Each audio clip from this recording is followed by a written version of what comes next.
Morning. How are you?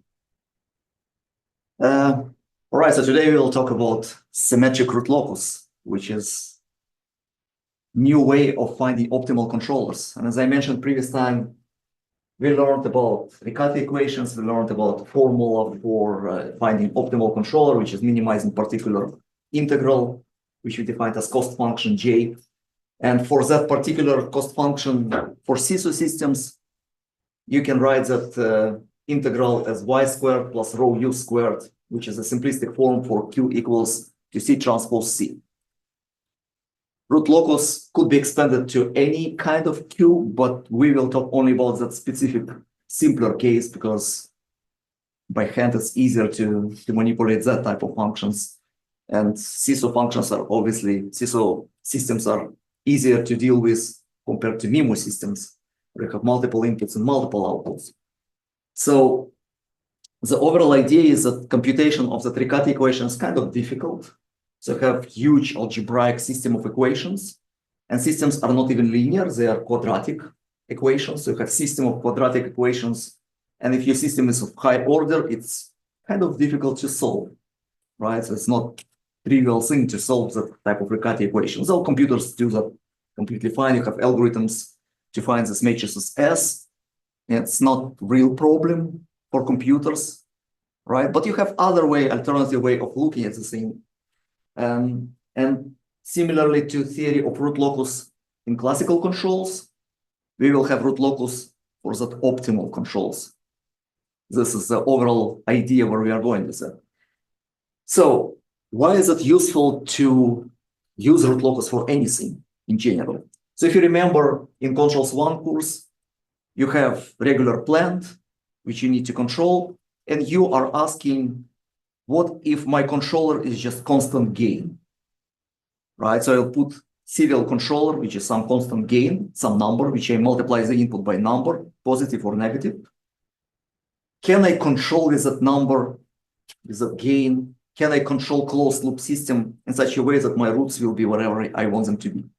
This is question from Controls 1, right? So you have things of that kind. You have regular G of S, right? You have some controller C of S. This is regular system. In closed loop, you have some reference, plus, minus, some output, some control effort, right? This is classical control loop, right? So the question becomes, what if this thing is constant? Not a function of S, just number. For which C, this system is stable, has particular settling time, overshoot, whatever other properties of the system. This is classical root locus question, right? And then you're saying, well, let me see where the closed loop poles are as a function of that number. And I will draw it in some real and imaginary space. So I'll have some poles, some zeros. So some poles will go like that as a function of that C. Unfortunately, typically textbooks call it K, but we use K for something else, right? So do not mix the things. This is just proportional controller, which typically textbooks call K, but K we use for our state space controller, so do not use it there. But this is like a function of K, or C in that case, okay? So these roots might be moving like that, depends if they are located like here, maybe, or they might be moving like that, from pole to zero, as K is changing. So if you have multiple poles and zeros, you'll be able to plot that root locus, and this root locus will tell you how the closed loop poles are moving as a function of C, right? This is the overall question of root locus in general. Now we want to do the same thing, but as a function of rho, which is our relative weight between energy of input and output, right? So rho is what multiplies the u squared in our function, right? Okay. So J, which is y squared plus u squared dt. So now we want to see like how these poles are moving as a function of rho. Technically, we'll be doing that as a function of 1 divided by rho, but same thing, practically speaking. Okay. Why is it important? Because as I mentioned before, I converted one problem of pole locations, like where I want the poles to be, into another problem, like how I balance energies of inputs and outputs or states, right? So first problem was, well, put them where you want them to be, but you don't know where you actually want them to be, okay? So now I converted it into a different problem and said, well, instead of learning where I want them to be, I don't know, but maybe I know how to balance input-output energies, okay? Which is, yeah, I can, okay? So it's easier to play, it's more intuitive, but it's still not solving the problem. It's not answering the entire question, like where I want them to be. So here I can also see additional information. And this additional information, how they will change if I change weights, right? So this will give you more information about how the system will behave in closed loop when I'm changing the weights, relative weights between energies. Okay, so you'll see the entire picture for any rho, okay, how it might look like and their location, and if you want them to be in particular place or you don't. Again, it's not solving the complete problem. You cannot solve the entire problem. You have still design question here where you want them to be, okay, or if you like them to be in particular place, but at least it gives you some range of possibilities, let's say. Okay, so you see the entire pictures and like how it could change, where it could move, compared to like, well, let me play with that rho and see what happens, right? Because that's what you can do with Riccati. You can, let's say you want to try another rho. What do you need to do? You need to resolve that entire system of equations, right? With new rho.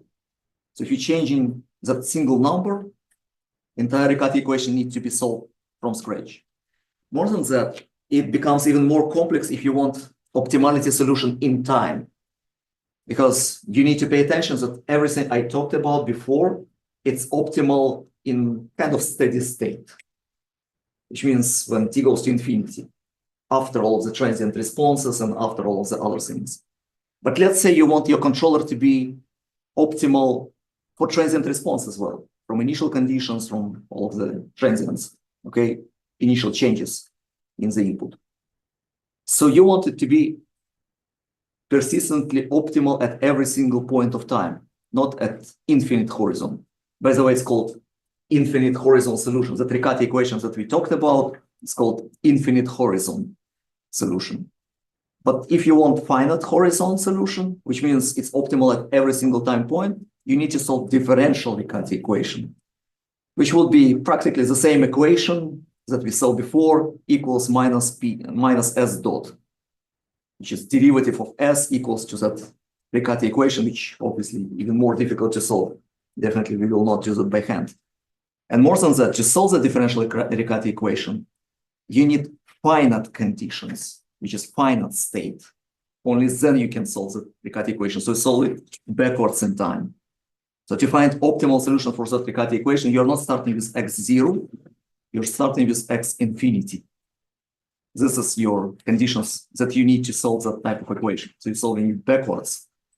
Again, computers can help you with that numerically. They solve it numerically, obviously, not by hand. By hand, it's very difficult to solve, if possible.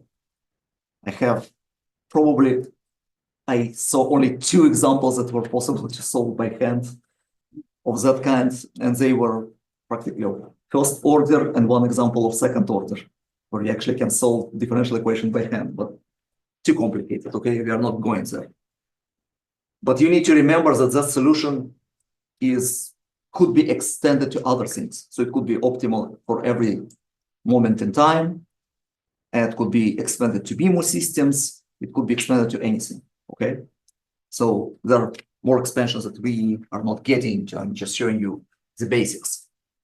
All right, so we will see how using that tool, we can find range of different locations of the poles in closed loop, such that we will see the entire picture. So motivation for us to do that is to find optimal location as a function of rho. And as you saw, you can do the same thing with eigenvalues of A minus bk, where k is optimal based on Riccati equation. But every time you change in rho, you need to resolve it completely, everything. And this will take your time. So we don't want that. So you want to go directly somehow to the optimal location of poles. And for that, we have that nice theorem by Letov. And this theorem states something like that. Let's say you have some sort of open loop system, regular system as we used to see, x dot equals ax plus bu. We'll have similar thing for discrete system, right? And you want to optimize that cost function, which is y squared plus rho u squared, as usual, right? So theorem states something like that. If you have transfer function, open loop transfer function, g of s, for that particular system, and this transfer function is one polynomial divided by another polynomial, and we call, as usual, numerator b of s and denominator a of s, okay, like here. So you have that kind of open loop transfer function. The optimal eigenvalues that minimize that j will be given by the roots of that equation, which is a of s, which is a characteristic polynomial of s, regular characteristic polynomial, times characteristic polynomial where you replace everywhere s with minus s. Okay, so it becomes like minus s squared plus coefficient times minus s plus whatever. Okay, so you're replacing everywhere s with minus s in that thing. Plus 1 divided by rho, which is a constant that you're playing with. Okay, and this b of s times b of minus s. Same thing for numerator of open loop. What order that thing is? So if your system is nth order, so your characteristic polynomial has n roots. How many roots that equation has? So since you're multiplying characteristic polynomial by its own copy with minus s, obviously of the same order, you get twice the order of that thing. So you get 2n roots. So you have twice as many roots. More than that, pay attention that this equation is completely symmetric with regard to the j omega axis. So if particular s1 is root of that equation, then minus s1 is also root of that equation, because they are completely, you can replace them, right?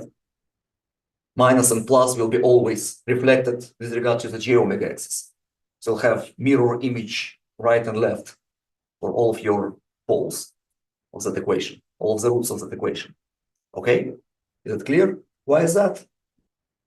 Because if you replace here with, for example, minus, and this is minus minus, you get exactly the same thing, same here, right? So you're not changing anything by just replacing s with minus s. Everything is symmetrical. That's why it is symmetrical root locus in a sense. All right. So you have two n roots. So half of them will be stable, and half of them will be unstable. Obviously, right? Now you pick half which is stable. This is what theorem states. Optimal poles in closed loop will be the stable half of the solutions of that particular equation. Okay, so if you solve that equation, choosing stable half of the roots, you get optimal location of the roots for your closed loop with that particular row. All right. So it's interesting because this equation is pretty simple, right? Yeah, it's higher order, like 2n's order, but still algebraic equation, right? It's polynomial equation, regular polynomial equation for which we have tons of techniques to find roots for polynomial equations, n's order, any order, right? You have numerical methods for that. By the way, do you know that you cannot find analytically roots of the equation above the fifth order and above? So you have formula for quadratic equation, you have formula for cubic equation, you have formula for equation of order 4, you have no formula for equation of order 5. And it's not because people just couldn't invent it. It's because it's impossible to find formula for fifth order equation or higher. This is entire theory of groups. And Abel's theorem. Abel proved theorem mathematically that you cannot find formula, generic formula which solves equation of fifth order or higher. Okay, for particular equations you can find formulas. Okay, you have equations for which you can find particular formulas, but in general, if you have generic equation of fifth order, you cannot invent or develop any formula for that. There is no formula and will never be. Okay, this is a theorem, proven theorem, which is interesting in itself, that all of the other equations like have formulas for solving fifth order polynomial equation, you cannot, only numerically. Okay, so all of the solutions are numerical solutions for these equations. Any questions on the theorem? Okay, so this is optimal controller design in our new way, okay, alternative way to Riccati equation, without Riccati equations now. So here's how it goes. We will just use the theorem, and we will say, we will solve that equation. So we have obviously open loop transfer function from your state space system. Now you know how to do that. You can do that by multiple different methods, divisional determinants, or like you're doing transfer function with C, Si minus A, inverse B plus D, all these formulas that we learned how to convert state space into a transfer function. So just get your open loop transfer function from your state space, then you solve equation with 2n variables, 2n solutions. You get 2n roots, select n roots which are stable out of 2n roots, which is half of them. And from that, you can build characteristic polynomial and closed loop that you want, which is alpha of s, which is s minus s1, s minus s2, and so on, all the factored polynomial. Given that polynomial, you have three different methods to design your controller, which is Pasgura, Ackermann, comparison of coefficients, okay? All of the methods that we learned before for designing controllers in general, okay? Since you have alpha of s and you have a of s, which is open loop polynomial, characteristic polynomial, obviously you can do that, right? And you have your system. Done with optimal controller, you get exactly the same result as before with Riccati equations, with all of these difficulties with system of quadratic equations, okay? We will see next time, or maybe even today partially, that the systems that we solved before, in previous time, you can solve also using that. It's kind of easier. And you can also plot root locus, which will give you bigger picture for any row instead of particular rows that you're choosing. But this theorem tells you how you do that for that particular row. So you picked particular row here, you solve the equation, found half of the roots on the left, use them to build alpha s, and then continue as you used to regular controller design. Okay? Any questions so far? All right, so this is pretty simple. But now, how is it related to root locuses? This is the question, okay? So, the closed loop solution to that thing, these are, as I said, symmetrical poles on the left and on the right, right? You have image, like mirror image left and right.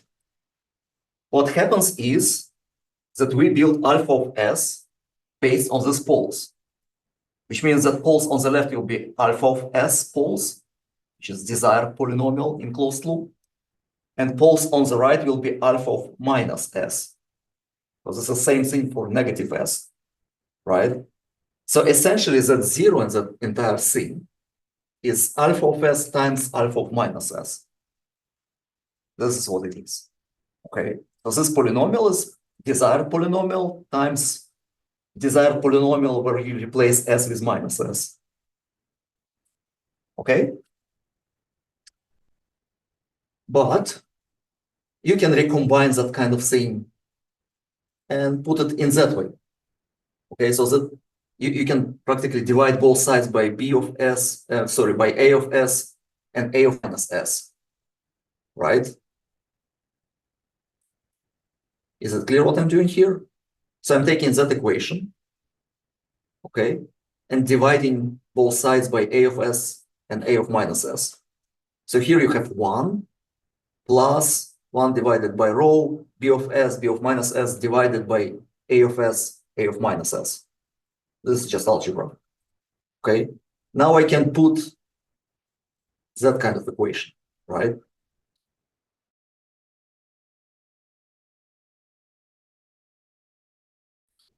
This is g of s by definition. This is your transfer function open loop. But what is that thing? This is g of minus s. Again, your open loop transfer function where you're replacing s with minus s. So you can write that entire thing like that. So if you remember from, again, previous course, which you probably not, but regular root locus looks like that. This is the equation of regular root locus. So it's minus 1 to some power of difference between poles and zeros times some constant, and this constant was k in that case, which is that we call it c, like constant gain, which you want to plot your root locus as a function of that constant, whatever that constant is, times multiplication of all of the zeros divided by multiplication of all of the poles. Okay, so this would be like characteristic things. Practically, you can say g of s here. Okay, instead of that thing, in regular root locus, it would be minus 1 to the power of n minus m, and then you have, let's call it zc, okay, times that multiplication of g s equals minus 1.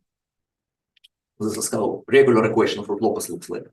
It's minus 1 to the power whatever constant times g of s equals minus 1. This is standard equation for root locus, okay, for which we are plotting g of s as 1 divided by that thing. Okay, write it here.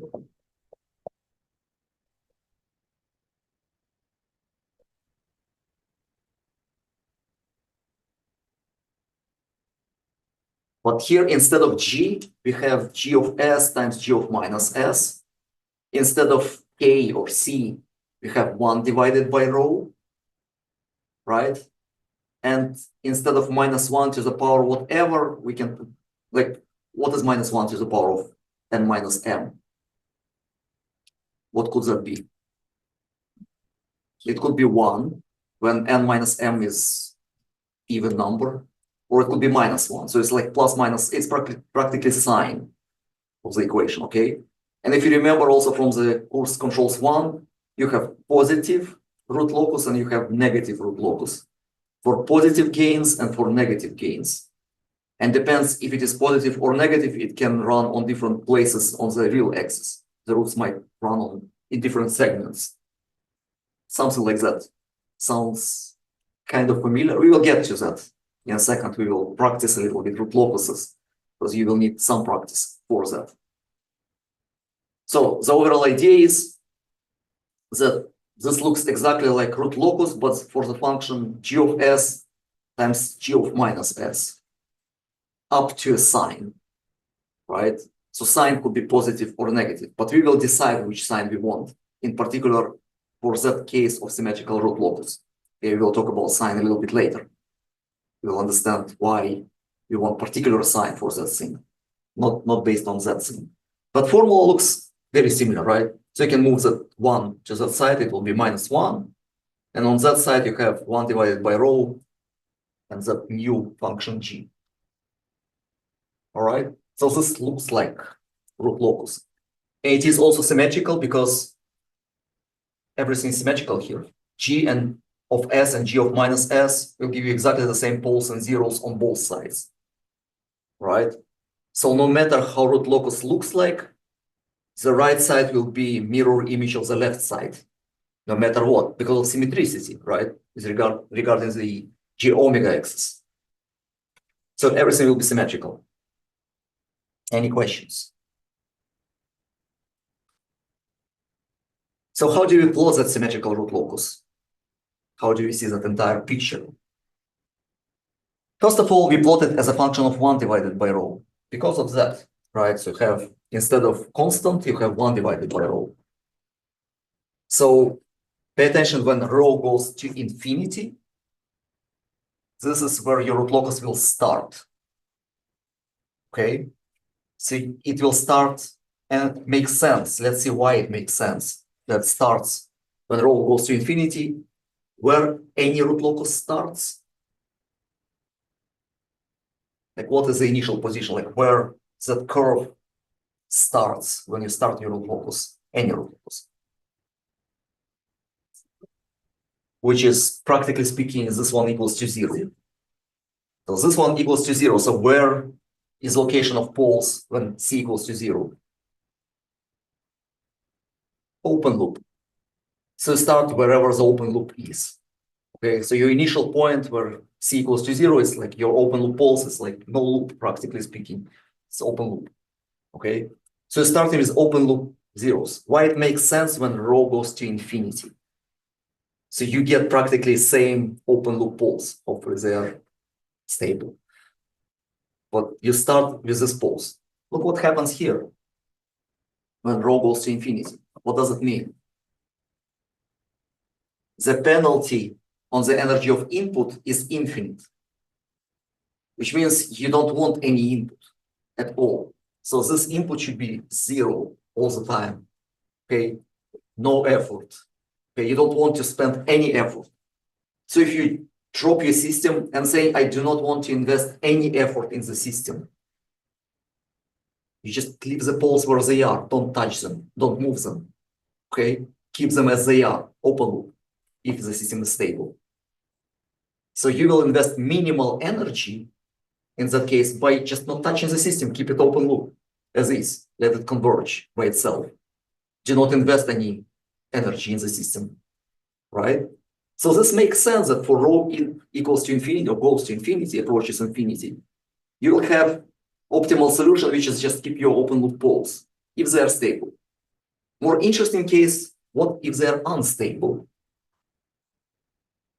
So this theorem states that the best solution for you would be just mirroring these poles to the left.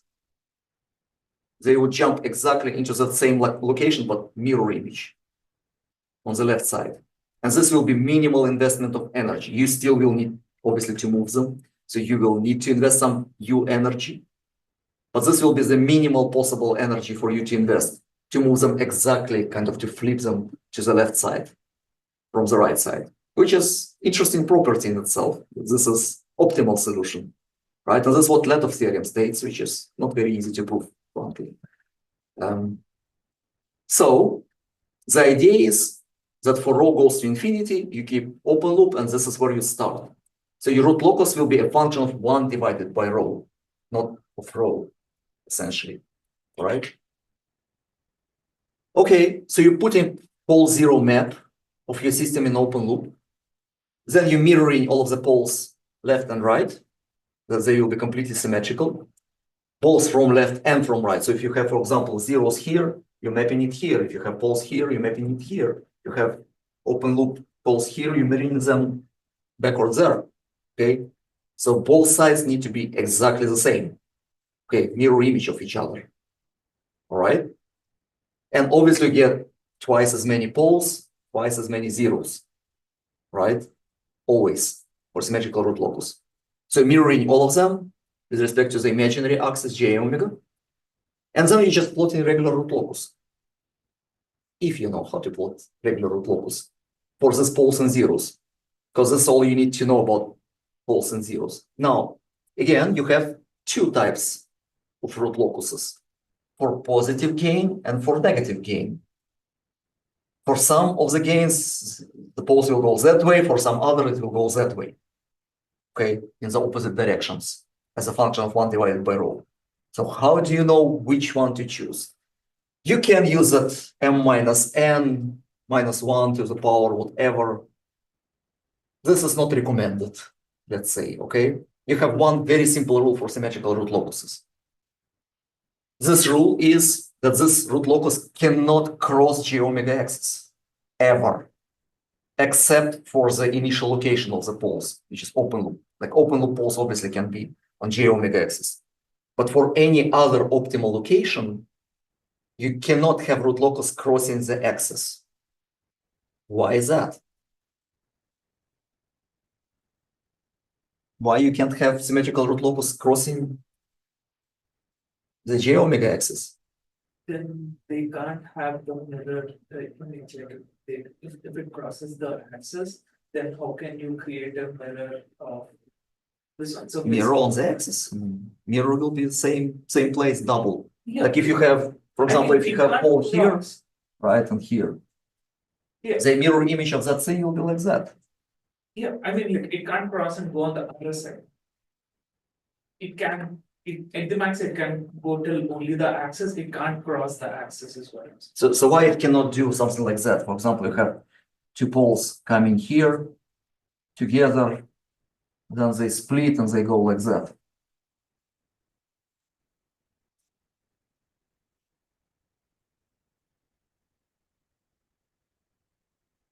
What's wrong with that?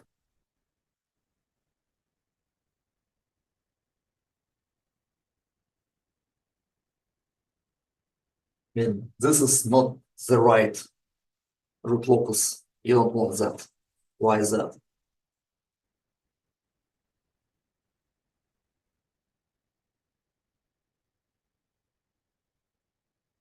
This is not the one that you would choose. You need to choose the other sign. If for particular sign you get that type of root locus, and you have all kind of other zeros and poles here, but if something at particular moment for particular 1 divided by rho crosses the axis, it makes no sense, logical sense. Because what does it mean?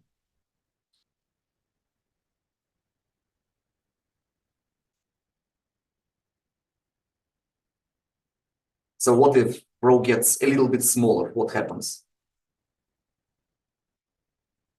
Which means 1 divided by rho gets a little bit bigger.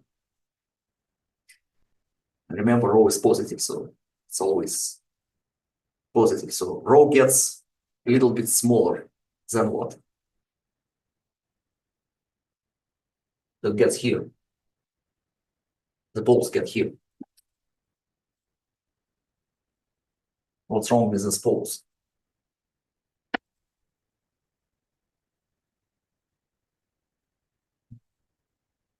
They're not even stable. Like how optimal poles could be unstable. We started with that Lyapunov equation, which is like showing stability of the poles. By definition, they are stable. Okay. By definition, you're picking the left side, which is always stable, right? So that thing is unstable. So you're practically then claiming that for a particular rho, whatever it is, you have unstable optimal poles. This cannot be, right?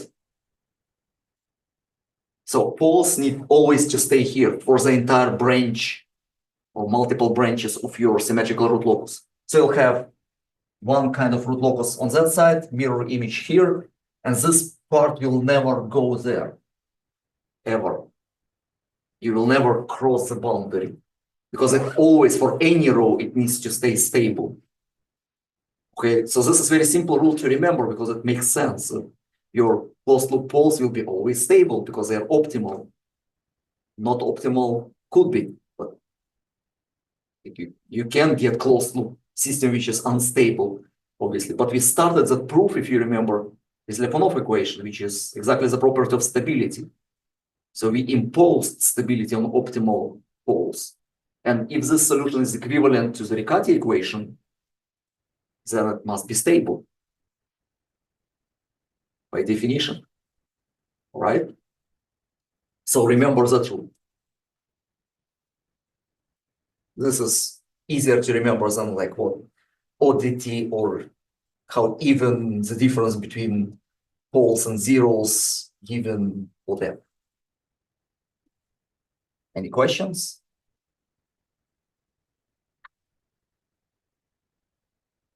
Okay, now we move to the actual root locuses. Like, how do we plot root locuses? And you have probably like 9 or 10 different rules how you plot root locuses from previous course. And almost none of them is essential for this course because we will not do particular asymptotes and other things that you typically plot in root locuses to see where the poles are converging. It doesn't really matter that much. We need just broad sketch.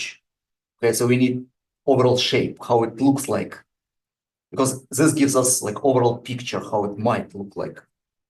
Like if you like showing a little bit bigger circle, smaller circle, doesn't really matter. Okay, we are not measuring anything else. That root locus, if you want, you can plot it in MATLAB and it will give you exact root locus. Okay, but if you want just intuitive understanding how it looks like, you can sketch it by hand very easily.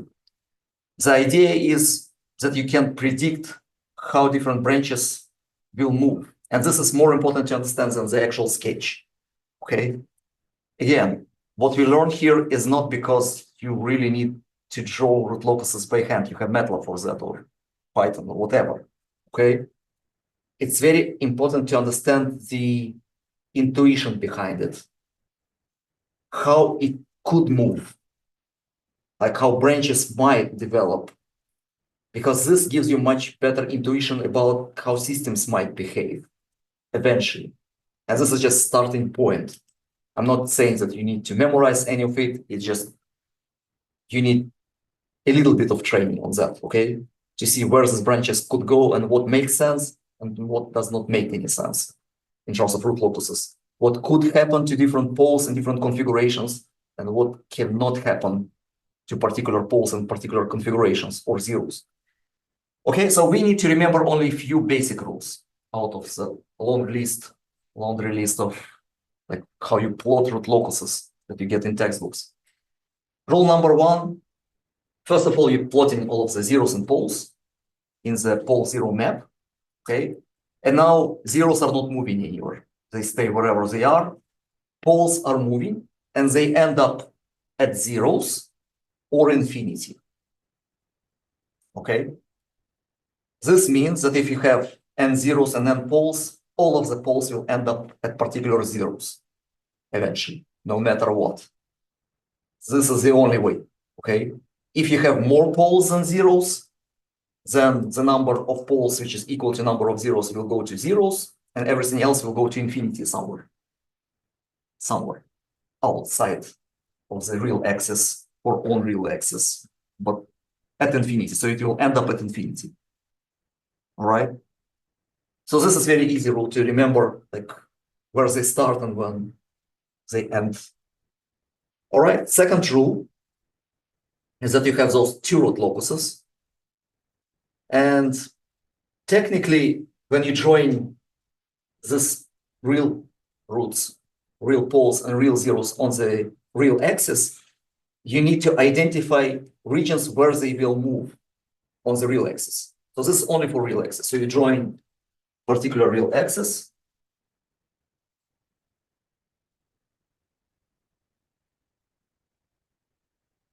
Okay, so you have that real axis, imaginary axis. So you drawing particular poles and zeros. Let's say you have double pole here, one pole there, whatever. And you have additional things. It could be all kind of.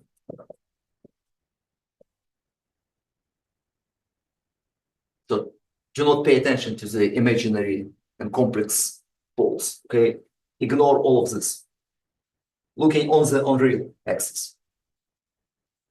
Movement will happen based on the oddity or how many even poles and zeros are to the right to that particular place. So for one type of root locus, it will move for all of the even number, and for the negative root locus, it will be for odd number. So let's see. To the left, you have even or odd number, to the right from zero. You have even number or odd number of zeros and poles, which is practically zero. So zero is even number, which means for one root locus, you'll have movement here. For another root locus, you will not have movement here on that part of the axis, okay? Let's use maybe other color. So here you have movement, and another one, after that zero, you will not have movement here. So nothing will move, poles will not move in that segment at all, ever. Okay? And another solution, something will move here on that axis, right? Okay, so you have that 0 here. Now, how many to the right from here? So it's odd number, right? But it's only 1, 0. So nothing will move here, right? Because this is, we'll call that even, and this is odd. Okay, so you have them here, but in that case, it will move here. Right, so it's like opposite of the other one. I don't even need to draw it because it's exactly opposite from this one. So if you have movement here, you do not have movement there. All right, so this is empty. How about this thing? So I have 1, 2, 3. Is there anything there?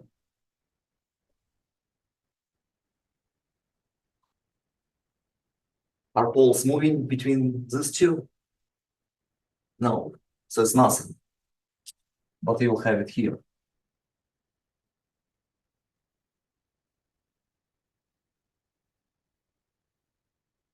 So for that root locus, nothing will move in that entire segment. How about this segment? We have 1, 2, 3, 4. It's even, so it will move here, but it will not move there. So for the root locus, which is whatever it is, positive or negative, it doesn't matter. Which one is the correct candidate to be symmetrical root locus? And this is obviously not symmetrical as I drawing it, but if this would be, which one of them is the right one to choose? This one or this one?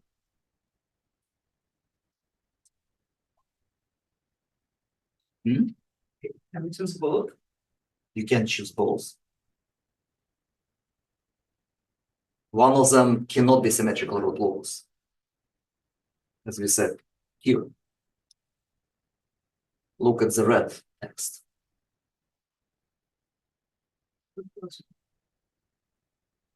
This one, Yeah. this could be. This cannot be. This is crossing The axis. here's the axis. Cannot have it. The strong one. I mean, it's completely cheat root locus in a sense, and it could be even symmetrical. Okay, like it will look symmetrical, but this is not optimal. This could be, this cannot be, because it is crossing the j omega axis. Right? Okay, so this is the second rule that you need to remember, like how you decide on which segments of the real axis poles are moving. Okay.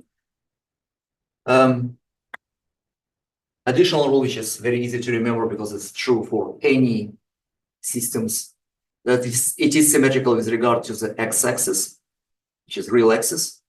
So everything on top should be reflected at the bottom as well.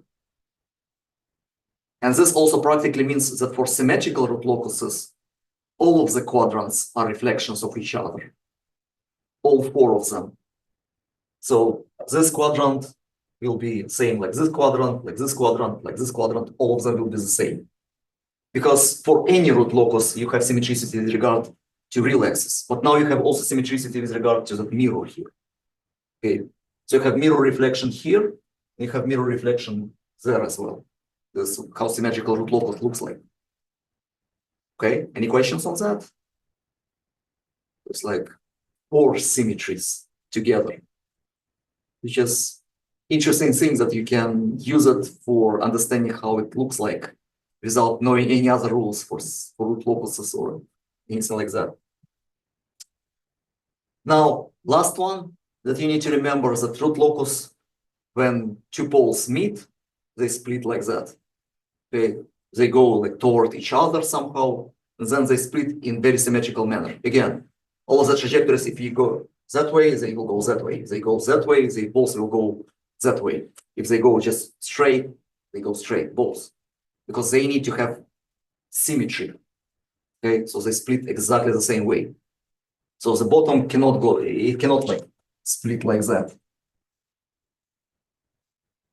Because this will not be symmetrical. This needs to be mirror image for everything, and mirror image that way as well. So that's it. This is all you need to know. And now we will do some practice on that. How different root locuses might look like. Improvisation, okay? Let's see.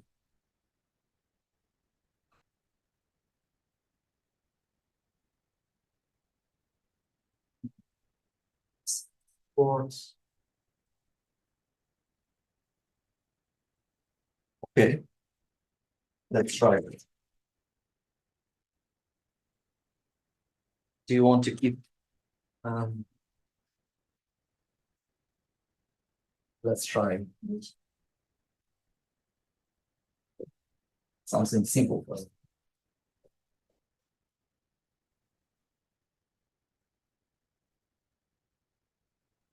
So have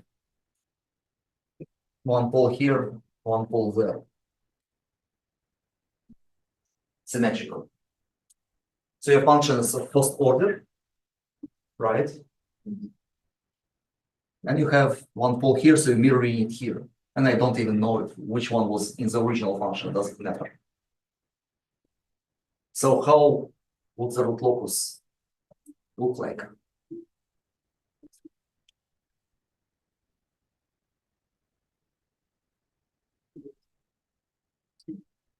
Yeah, so it cannot move that way. So one option will be that they are moving toward each other and then they split on the imaginary geometry axis, which is clearly not the way we want it. So one will go that way, one will go that way. Okay. So this is how this root locus will look like. Okay. How about something more interesting?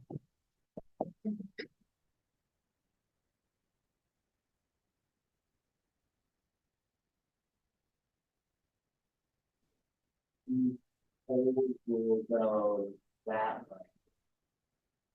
Poles cannot move. These are zeros. Zeros are not moving. State space control is not changing zeros at all. Zeros stay, open loop zeros stay all the time in the same place. Only poles moving.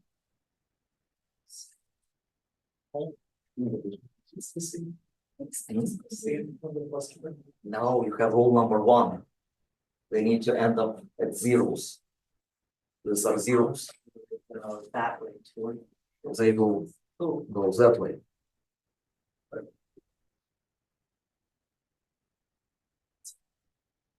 Yeah. They will go that way. Okay, let's try something more sophisticated.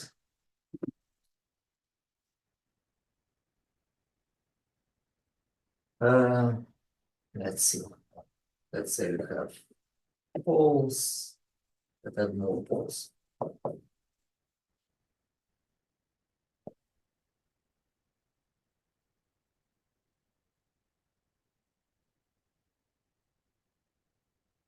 You want zeros? Like I want you to come up and come up with configuration. Would be interesting.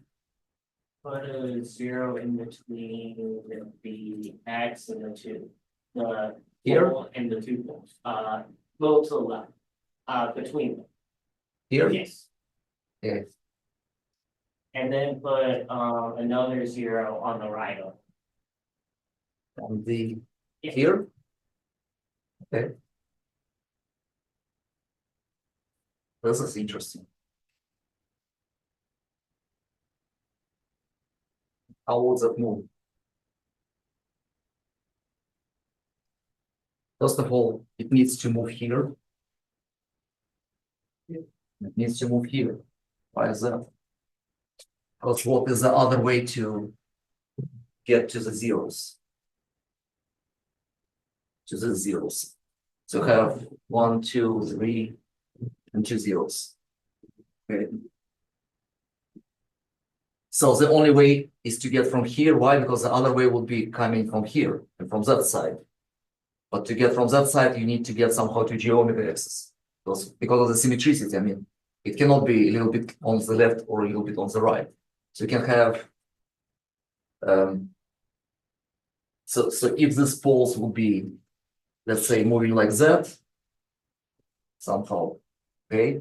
So one will need to split that way and one will need to go that way. So they will have to cross the geometry axis, okay?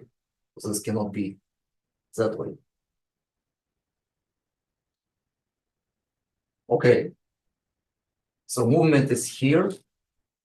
Movement is there, right? And symmetrically here, same thing.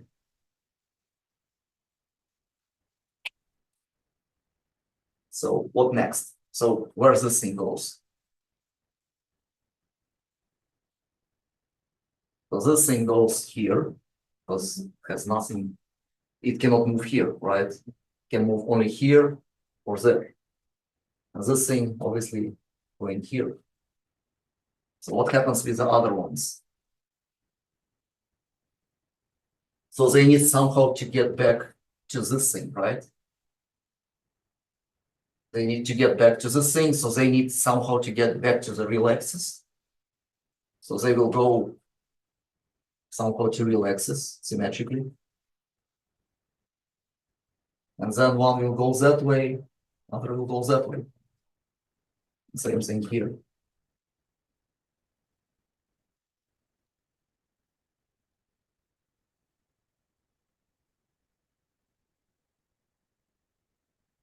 Okay. So this is how it looks like. Right? Let's try something else.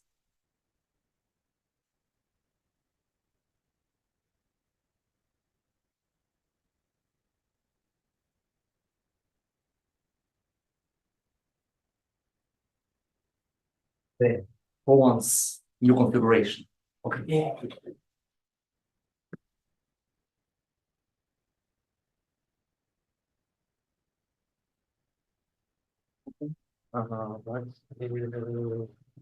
Let's see.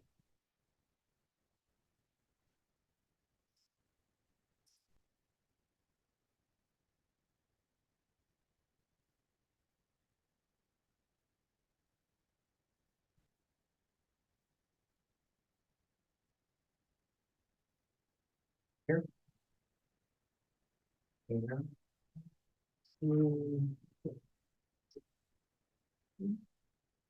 These are very similar to what it was before. Yeah, I think we should have another one. Let's do something like this.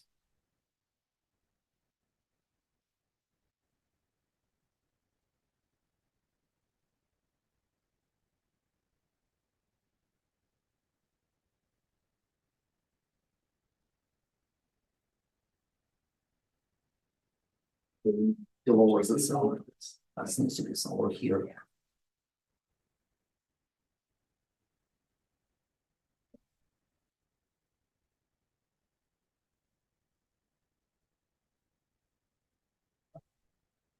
Okay, now you can solve it. Okay. Let's go. Who wants to solve it? No one wants I can try. Okay.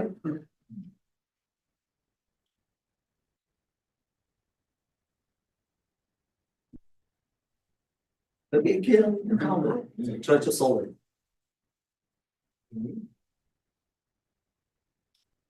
Do not worry, your rate is not dependent on that.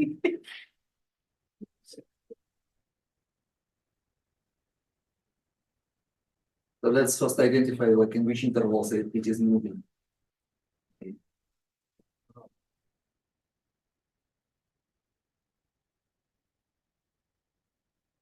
This one, okay, So this needs to move definitely on that side yeah. and on that side. Okay, so let's select something. We'll remember. No, zeros are not moving. So movement will be here. Hmm. The movement will be here. There there. Now we do the direction of the. Now, where the poles are moving? So. That pole definitely is going to Yeah. go towards that. So this one is looks easy. Um, Mhm. So this question is tricky because you have two possible options here. The question, no, actually, no, it's only one option. Because you'll have like loop within the loop. So external loop cannot probably cross the internal loop. It will not look like that. So what I thought about is like these things are going here, right? And then they split, and these things just go to infinity somehow. Okay. So this is one option. But then option two that I thought about that they can kind of end up here, and these things go to infinity. But then they kind of cross that loop. It's not very likely. And not used to see that type of locus. so basically, these poles would shoot off towards infinity. Yeah, like Whereas, asymptotically going to infinity. This two one ends up at that zero, and the other one goes to infinity as well. yeah, and in the case that if we didn't have these poles, these would end up going here instead. Yeah, but then you kind of have crossings of these Yeah. trajectories with Yeah, the so, trajectory which is. so, because It's we have interesting. You those, can plot it root locus in MATLAB and see how it really looks like.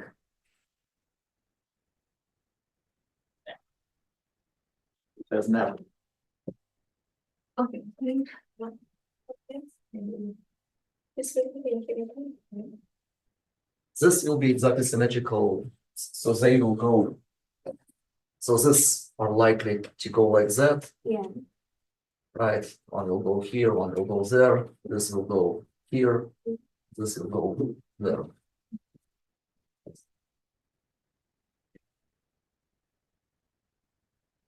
It's that.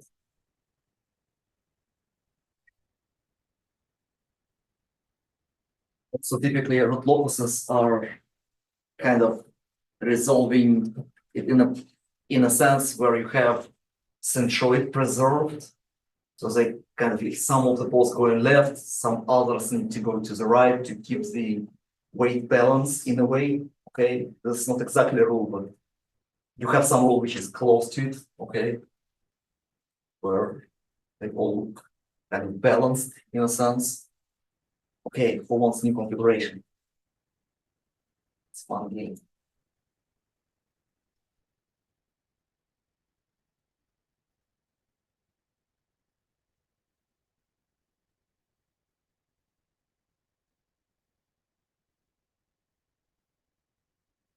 Looking for examples which will fail to work with my rules. Because I kind of reduce the number of rules from 10 to 4. So I'm wondering like if there are any examples where it's not enough just to intuitively to plot it without using all the other rules that they have. Or wants to try.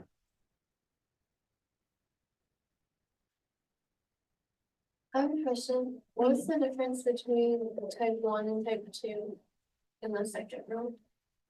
So you're asking about like if these poles are coming back to the axis or the other pair of poles coming to the axis? Yeah, so there is no real difference, but the difference is that in that case where the farther poles coming back to the axis, the other poles kind of staying within that circle and they need to cross the trajectory of other poles, so they will kind of come together at some particular row. They will be all clustered at the same point, like 2 and 2 together. So they will, like the trajectory was something like that. Right? It was like that. From these poles, trajectory was something like that, right? And from these poles, trajectory was something like that. Okay, so at a particular point, all of these poles were moving to that direction, which is kind of unbalanced weight in a sense, which is not very typical for locuses where they are kind of preserving the dynamics somehow. Is a centroid point. And here they kind of all moving to the right at the same time, which could happen, I guess. There is no law which prevents it from happening. But I just haven't seen that kind of thing. Okay, any other configurations? How about complex folds?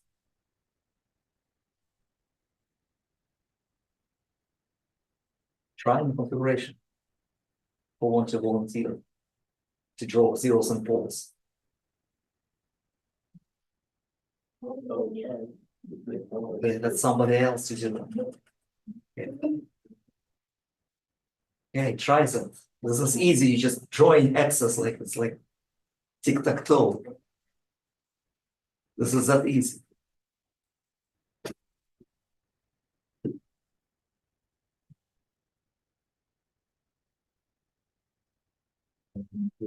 Here. Sure. You can place it even on geometry axis, on imaginary axis. Zeros, poles, but they need to be symmetrical, obviously.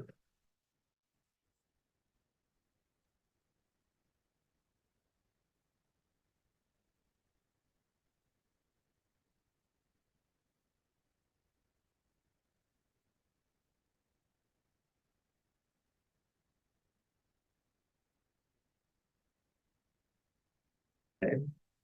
See? So this poles clearly cannot move that way, because otherwise they will go like that and then split to zero, so you cannot have crossing of geometry axis, so you will have movement. Moving here, moving there. And practically that's it. This is the only place where they will move. All right. This is interesting.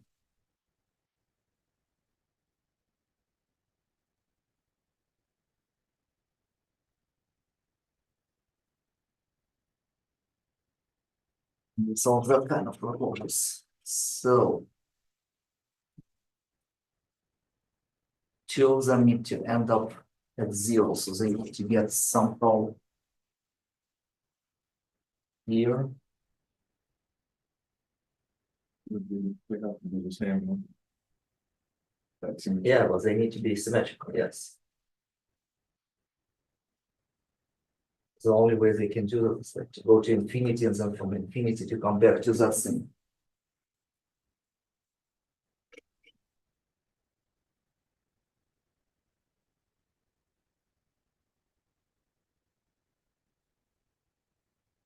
This poles go there. And then this way, so they probably would go like that. Then one will split here, one will go there. Then they will split somehow.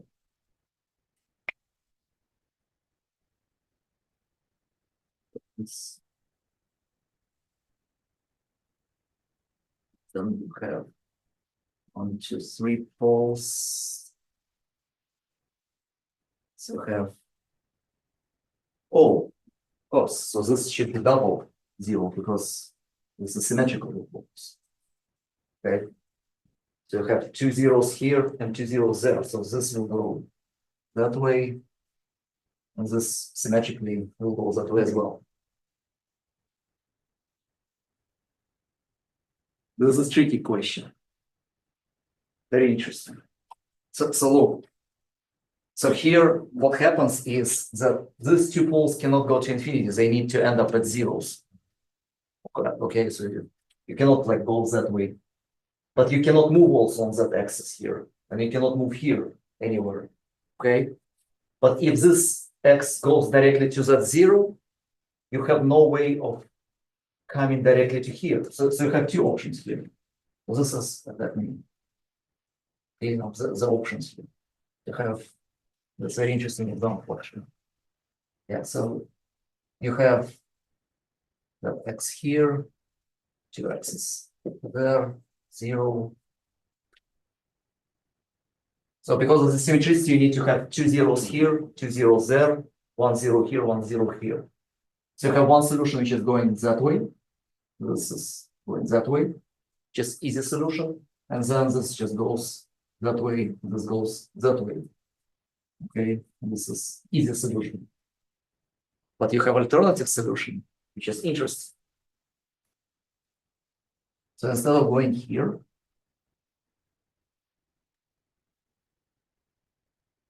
this is not going here, but these things are going here.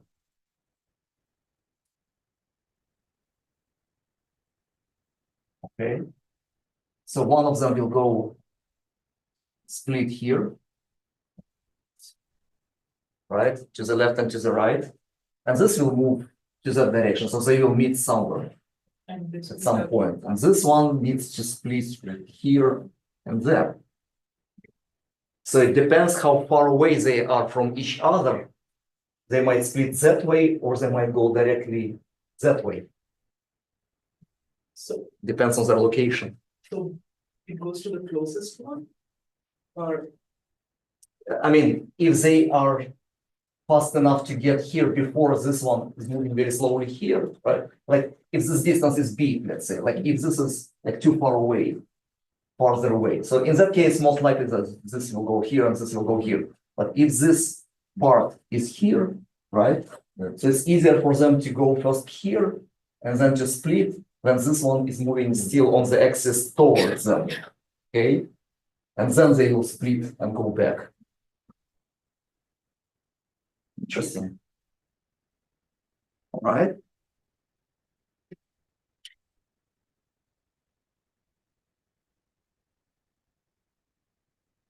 Questions on that? No?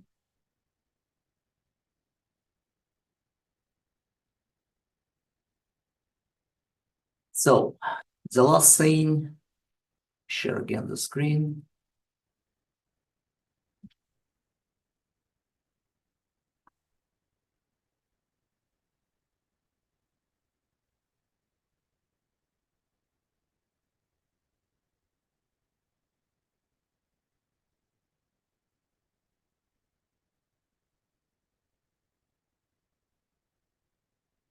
Okay, now discrete time system.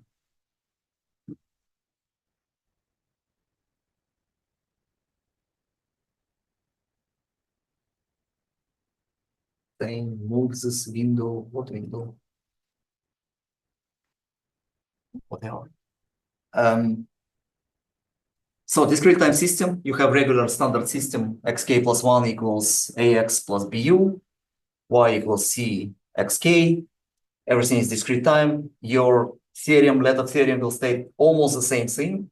Just instead of minus s, you will be using z to the minus 1, which is 1 divided by z. Okay. Everything else stays exactly the same. So you have transfer function in open loop, which is g of z now, everything using z transform for discrete time. It's b of z divided by a of z. The j will be now sigma instead of integral for obvious reasons. Of yk squared plus rho uk squared. And the equation that you need to solve is a of z times a of z inverse, 1 divided by z. Okay, so in the transfer function, everywhere you replace in z is 1 divided by z. You still will have the same rational function, polynomial divided by polynomial, but it's that type of thing. Again, you will have 2n roots, 2n solutions to that equation. You're picking the ones which are in the unit circle. Okay, so all the solutions, n solutions which are within the unit circle, will be your optimal solutions for the poles. Pay attention to the differences from the continuous time case, because symmetrical root locus here cannot cross not the j omega axis, but the unit circle. Okay, more than that, this is not even symmetrical anymore, because the branches inside the unit circle, which are moving inside the unit circle, will not be symmetrical in any way to branches which are moving outside of unit circle. Okay, so there is no mirror symmetry anymore. So it's still same name, but It's not symmetrical anymore. Okay, so for discrete time case, symmetrical root locus is not symmetrical at all. Okay, it could have branches outside, branches inside, and they will move like as a function of 1 divided by z, which means it's kind of reflection outside of the circle. If you learn complex functions, this is that type of reflection. It's like division on the radius.